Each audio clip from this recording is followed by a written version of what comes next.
नमस्कार जय हिंद दोस्तों, स्वागत है एक बार फिर से आपका आप यूट्यूब चैनल स्टडी नीड्स पर। दोस्तों, जैसा कि पिछली वीडियो हम आप तक लेके आए और उसके बाद कुछ महत्वपूर्ण कमेंट्स आपके द्वारा किए गए कुछ बिंदुओं को लेकर और उसी से संबंधित महत्वपूर्ण वीडियो आप तक लेके आए हैं। पूरे उम्मीद के साथ कि इस वीडियो के साथ आप पूरी तरह से संतुष्ट होने जा रहे हैं और इस वीडियो के साथ क्या कुछ खास है इसके बारे में बात करूं तो अनुत्तीर्ण अतिथि शिक्षक जो भी हो चुके हैं उनका कहना है कि क्या आप सभी में नंबर ऐड किए जाएंगे अथवा नहीं, क्योंकि जैसा कि माननीय मुख्यमंत्री जी की ओर से कहा गया था कि प्रत्येक सत्र अधिकतम 4 अंक और 5 वर्षों के साथ अधिकतम 20 अंक ऐड किए जाने हैं, तो क्या उस पर ऐड किए भी जाएंगे अथवा नहीं। साथ ही में कार्यरत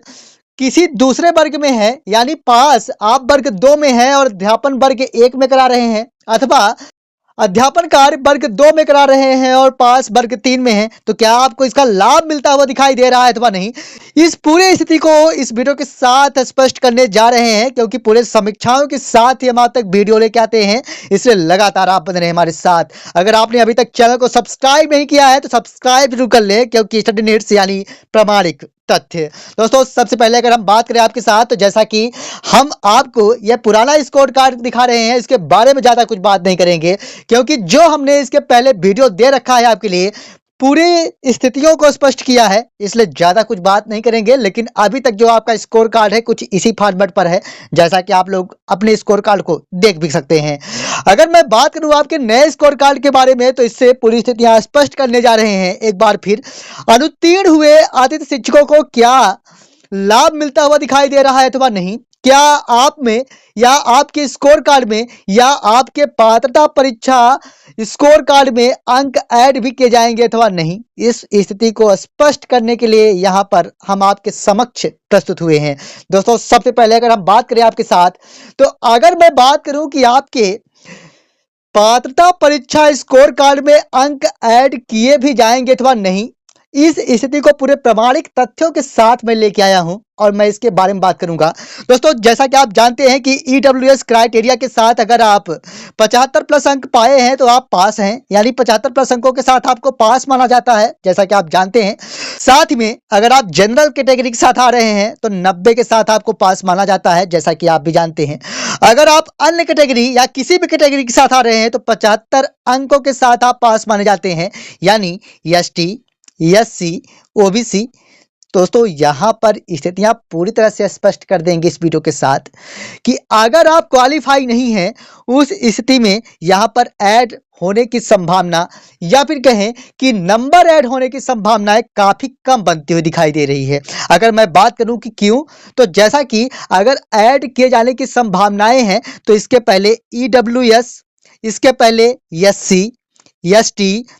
ओबीसी और जैसा कि आप जानते हैं कि जनरल कैटेगरी के लिए पहले ही क्राइटेरिया फिक्स कर दी गई है और आपको जो मिनिमम स्कोर कार्ड है यानी 75 अंक या 90 अंक पाना कंपलसरी किया गया है, और अगर उस दहलीज को आप पार नहीं कर पा रहे हैं तो यहां पर ऐड किए जाने की पूर्णतः संभावनाएं नहीं बन रही है। अब बात आती है कि क्यों नहीं बन रही है, इसके बारे में बात करूं तो अगर आप में ऐड किए जाते हैं तो किस योजना के अंतर्गत किए जा रहे हैं, इसके लिए पहले आदेश जारी किए जाएंगे, इसके लिए पहले राजपत्रित आदेश जारी किए जाएंगे, इसके लिए पहले मध्य प्रदेश राजपत्र प्रकाशित किया जाना कंपलसरी है। दोस्तों, मैं आपको बता दूं कि अगर आप अनुत्तीर्ण हैं तो आज इस वीडियो के साथ आप निराश होते होंगे और इस वीडियो के साथ आप कुछ निगेटिव कमेंट भी करेंगे, लेकिन यहां पर पारदर्शिता के साथ ही बात की जाती है, जैसा कि आप जानते हैं। और मैं आपको बता दूं कि हम चाहते हैं और लगातार पूरे शुभकामनाओं के साथ कि आप में नंबर ऐड हो और आप उस क्राइटेरिया में आ जाएं जहां से आपका नुकसान ना हो। लेकिन मैं आपको बता दूं कि यहां पर मैं कुछ नियम है और उस नियम की बात कर रहा हूं, इससे पूरे यकीन के साथ कह सकते हैं कि आप निराश नहीं हुए होंगे। लेकिन आगामी ऐसी कोई रूपरेखा बनती है तो सही अपडेट के साथ ही लेके आएंगे। लेकिन जैसा कि एक बात मैं और स्पष्ट कर दूं कि इसके पहले जो आदेश जारी किए गए थे सर्वप्रथम डीपीआई की ओर से आपके पात्रता परीक्षा के संबंध में, और जिस पर संकुल प्राचार्य को ही बताया गया था कि वहीं से आप सभी का पात्रता परीक्षा स्कोर कार्ड की जानकारी पोर्टल पर फीड की जानी है, और उस पर यह बताया गया था कि आप सभी की जो जानकारी है वह पोर्टल पर कुछ इस प्रकार से फीड की जानी है कि आप जिस भी वर्ग 1, वर्ग 2 या वर्ग 3 में अधिकतम स्कोर अर्जित किए हैं, सिर्फ उसी को सर्वप्रथम स्कोर के साथ फीड किया जाना है। उसके बाद अन्य को रिमार्क के साथ फीड किया जाना है। इसकी स्थिति भी स्पष्ट कर दी गई थी। तो कहने का तात्पर्य यह है कि स्थितियां यहाँ पर स्पष्ट कर दी गई हैं कि जो भी आतिथ्य शिक्षक जिस भी वर्ग में अधिकतम अंक अर्जित किए हैं, वह इसीलिए इस प्रकार की क्राइटेरिया फिक्स की गई है ताकि आपका अधिकतम यहाँ पर स्कोर कार्ड में स्कोर बन सके और आपको नई स्कूल आवंटित हो सके। दोस्तों, यहाँ पर वीडियो के अंत पर आपको एक और भी अपडेट्स दूंगा, लेकिन निवेदन के साथ कि वीडियो में अंत तक जरूर बने रहें और पहली बार चैनल विजिट किए हैं, चैनल को सब्सक्राइब जरूर करें क्योंकि यहाँ पर पूरे तथ्यों के साथ ही बात की जाती है। दोस्तों, मैं सबसे पहले बात करूंगा कि जो अनुत्तीर्ण आतिथ्य शिक्षक साथी हैं उनके लिए क्या, तो मैं आपको बता दूं कि अभी आपको निराश होने की आवश्यकता नहीं है। यहाँ पर अंततः आप सभी की भी समीक्षाएं की जाएंगी, लेकिन इसके पहले यहाँ पर जैसा कि हमने कल की वीडियो में स्पष्ट किया कि आप सभी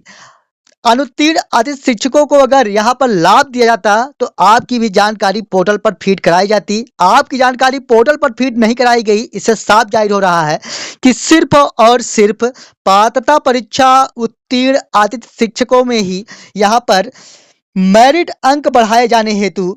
अधिकतम 20 अंक प्रस्तावित किया जा रहा है। यहाँ पर अभी अनुत्तीर्ण आतिथ्य शिक्षकों की समीक्षाएं की जाएंगी उत्तीर्ण आतिथ्य शिक्षकों के साथ, यानी उत्तीर्ण आतिथ्य शिक्षक कितने हैं और अभी कितने आतिथ्य शिक्षकों की रिक्वायरमेंट की आवश्यकता है, इसे आगामी समय में देखा जाएगा। लेकिन यहाँ पर अगर मैं इस वीडियो के साथ बात करूं तो काफी कम चांसेस बनते हुए दिखाई दे रहे हैं अनुत्तीर्ण आतिथ्य शिक्षकों को। अब यहाँ पर क्या कुछ स्थितियां हैं स्पष्ट करें, तो जैसा कि हमने कल की वीडियो में आपको स्पष्ट किया कि आप सभी को वर्ग 1, वर्ग 2 या वर्ग 3 के साथ कितने अंक अर्जित किए हैं, और साथ ही में यहाँ पर ज़्यादा कुछ आप सभी का समय नहीं लेंगे और यहाँ पर इस स्कोर कार्ड के साथ आपका टोटल जो मेरिट तैयार किया जाना है, तो यहाँ पर अधिकतम 20 अंक जोड़ा जाएगा, एक वर्ष के लिए 4 अंक, और साथ ही में टोटल 150 में से भी अंक दिए जाएंगे पात्रता परीक्षा के, और लास्ट में आपका जो भी स्कोर कार्ड रहेगा उस पर आप सभी का अंक निर्धारित किया जाना है। तो पूरे उम्मीद के साथ कि जितने भी अनुत्तीर्ण आतिथ्य शिक्षक हैं पूरी तरह से स्पष्ट हो पाए होंगे कि आज की स्थिति में काफी कम आपके लिए लाभ मिलता हुआ दिखाई दे रहा है। क्यों काफी कम लाभ मिलता हुआ दिखाई दे रहा है? क्योंकि मेरिट क्रम पर इस बार आप सभी की भर्ती प्रक्रिया संपन्न की जाएगी और जब आपको 150 अंकों में से एक भी अंक नहीं मिलेगा तो यहाँ पर वैसे भी आपका मेरिट क्रम होने जा रहा है और यहीं से आपका नुकसान होता हुआ दिखाई दे रहा है। अगर मैं बात करूं कि काफी ऐसे आतिथ्य शिक्षक हैं जिनका कहना है कि हम वर्ग 1 में पढ़ा रहे हैं और वर्ग 2 में क्वालिफाई हैं, या वर्ग 2 में पढ़ा रहे हैं, वर्ग 1 या वर्ग 3 में क्वालिफाई हैं, और आप सभी का आप क्या होने जा रहा है, तो मैं आपको बता दूं कि अभी फिलहाल जितने भी आतिथ्य शिक्षक बीएड कर रखे हैं और आप अगर वर्ग 2 में या वर्ग 1 में पढ़ा रहे हैं और वर्ग 1 और 2 में क्वालिफाई नहीं है, वर्ग 3 में क्वालिफाई हैं, तो अभी माननीय न्यायालय में बीएड वर्सेस डीएड को लेकर अभी भी जैसा कि आप जानते हैं कि प्रकरण न्यायालय के अधीन है और इस पर जब तक अंतिम निर्णय नहीं आ जाता तब तक कुछ नहीं कहा जा सकता कि आपको वर्ग 3 में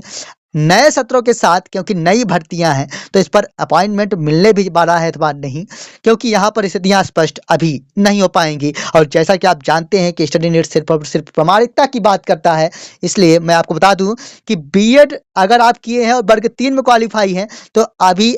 आपके स्कोर कार्ड में यहाँ पर पात्रता परीक्षा के साथ अंक जोड़े जाने की अभी जो संभावनाएं हैं कुछ कह नहीं सकते, लेकिन अगर इस पर आपको राहत दी जाती है तो आपके वर्ग 3 में भी स्कोर जुड़ने वाला है। लेकिन अगर मैं एक प्रमाण के साथ बात करूं तो अगर आप अपने स्कोर कार्ड में देखेंगे कि आप बीएड किए हुए हैं तो स्कोर कार्ड में आपको आपके स्कोर कार्ड में बीएड के आधार पर वर्ग 3 में 0 अंक प्रदर्शित हो रहे हैं, आप जाकर देख सकते हैं, क्योंकि यहाँ पर सही अपडेट सी दी जाती है। दोस्तों, मैं आपको बता दूं कि अगर स्थितियां स्पष्ट हुई तो आपके वर्ग 3 पात्रता परीक्षा के साथ 150 अंकों में से जो भी आपने अंक अर्जित किया है वह ऐड किए जाएंगे, अन्यथा किस्ती में ऐड किए जाने की संभावनाएं अभी क्या हो सकती हैं नहीं कह सकते। अब मैं बात करूंगा उन अति शिक्षकों के साथ जिनका कहना है कि आप वर्ग 2 में क्वालिफाई हैं और वर्ग 1 में पढ़ा रहे हैं। तो मैं आपको बता दूं कि आपके स्कोर के आधार पर ही, यानी अगर आप वर्ग 1 में पढ़ा रहे हैं और वर्ग 1 में क्वालिफाई नहीं है, वर्ग 2 में क्वालिफाई है, तो अब आपकी नियुक्ति वर्ग 2 में ही किए जाने की पूर्णतः संभावनाएं बन रही हैं। अब बात आती है कि क्यों। दोस्तों मैं आपको बता दूं कि यहाँ पर संभावनाएं कुछ इस प्रकार से बनती हुई दिखाई दे रही है कि यहाँ पर एनसीटी के नियमों पर अब कार्य किया जाना है। नई शिक्षा नीति लागू की जा चुकी है और नई शिक्षा नीति पूरी तरह से एनसीटी के नियमों पर कार्य करती है, जैसा कि आप जानते हैं। तो मैं आपको बता दूं कि चूंकि आप पात्र वर्ग 2 में हैं, आप वर्ग 1 के लिए पात्र नहीं है क्योंकि आप क्वालिफाई नहीं हैं। और मैं आपको बता दूं कि यहाँ पर वर्ग 1 में क्वालिफाई ना होने से अब आप लोग यह भी कमेंट्स करेंगे कि माननीय न्यायालय के निर्णय का क्या। तो यह आगामी हम वीडियो आपके लिए लेके आएंगे, क्योंकि इसके पहले हम इसके बारे में पूरे एनालिसिस के साथ वीडियो दे चुके हैं और जैसा कि पूरे प्रामाणिकता के साथ ही हम आप तक अपडेट्स देते रहते हैं। दोस्तों सबसे पहले अगर हम बात करें कि अगर आप वर्ग 1 में पढ़ा रहे हैं और वर्ग 2 में क्वालिफाई हैं, तो यहाँ पर वर्ग 1 में अगर 150 अंकों में से 0 अंक आपको मिलेंगे और वर्ग 2 में अगर आपने 110 या 90 या जो भी अंक अर्जित किए हैं तो वहां पर इस अंक को ऐड किया जाएगा। तो वैसे भी आपका जो स्कोर है वह अधिकतम वर्ग 2 में ही जाने वाला है और वर्ग 1 में आपका स्कोर कम होने वाला है, और जिससे आपकी जो मेरिट है वह वर्ग 2 में ही बनने की अब संभावनाएं बन रही हैं। दोस्तों यहाँ पर पूरे पारदर्शिता के साथ बात किए हैं, पूरे यकीन के साथ कह सकते हैं कि अब आप स्पष्ट हो पाए होंगे कि आप जिस भी वर्ग में पास हैं उसी वर्ग के साथ अब से आपको नियुक्ति प्रदान किया जाएगा, क्योंकि मेरिट टर्म पर आप सभी का सिलेक्शन होना है। अगर आप वर्ग 1 में स्कूल मिल जा रही है आपको बिना टेट एग्जाम क्वालिफाई के, तो यह निश्चित ही कह सकते हैं, क्योंकि इंग्लिश एक ऐसा सब्जेक्ट हम मानकर चल रहे हैं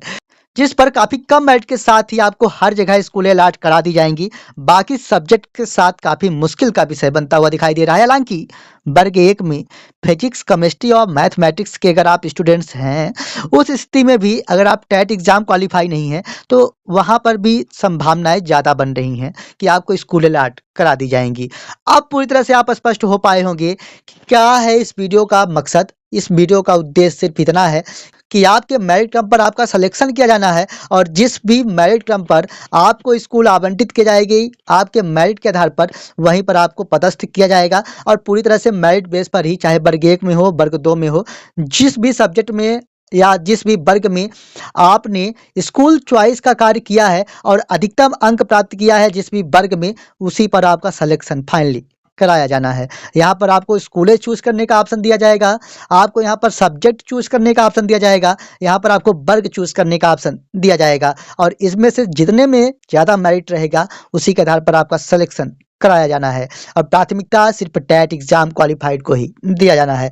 पूरी संभावनाओं के साथ कि इन दोनों महत्वपूर्ण बिंदु के साथ स्पष्ट हो पाए होंगे। फिर भी अगर आपका कोई कीमती सुझाव है तो वीडियो में जरूर दें, लेकिन सबसे पहले अगर मैं बात करूं तो अगली वीडियो अगर आपका कमेंट्स आता है उसी स्थिति में मैं लेके आऊंगा, क्योंकि काफ़ी लोगों का कमेंट्स देखने को मिल रहा है पिछली वीडियो में भी और इस वीडियो के साथ भी देखने को मिलेगा कि जो जहां पर कार्यरत हैं वे वहीं पर रहेंगे, इस प्रकार से माननीय न्यायालय का निर्णय है। तो क्या इस प्रकार से हो पाना संभव है? क्योंकि आप लोग इस प्रकार की कमेंट्स निश्चित तौर पर करेंगे, तो इस स्थिति को पूरे प्रामाणिकता के साथ स्पष्ट कर चुके हैं और अगर आपका कीमती सुझाव रहता है तो आगामी वीडियो इसी पर हम लाने वाले हैं। मिलेंगे आप संबंधित एक और नई वीडियो के साथ, तब तक के लिए धन्यवाद।